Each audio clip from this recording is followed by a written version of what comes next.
ભાઈ તે બેલ આઉટ તો શીખવાડ્યું, પણ હવે તો નરું બેલ આઉટ જ થાય, બેલેન્સ તો થતું જ નહીં. જો તારથી બેલ આઉટ ના થતું હોય ને તો તું તારી આંગળીઓથી બેલેન્સ કરવાનું કર. તો એને કરતાં એક કામ કર, પહેલાં તું તારા હાથને તારા શોલ્ડર પ્રમાણે ગોઠવ. આમ હા એમ. હવે ફ્રન્ટ સ્ટેન્ડ ટ્રાય કર. આ રીતે હર્યું. હવે તું ફ્રક્શનમાં પડવા જાસ તારે શું કરસ? આગળ જોઉં તો આમ આંગળીથી દબાવું એટલે પાછળ આવતો રહું.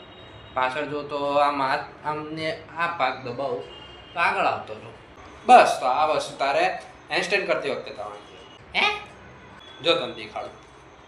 આ હેન્ડસ્ટેન્ડમાં ગયો તું એટલે જો હું આંગળીથી આગળ આપીશ કે હું પાછળ જઈશ ને પાછળ આપીશ તો આગળ જઈશ.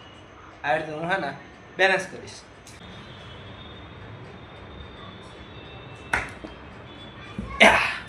એ હા ભાઈ, આ તો કામ કરે છે. થેન્ક યુ મારતો. થેન્ક યુ ભાઈ.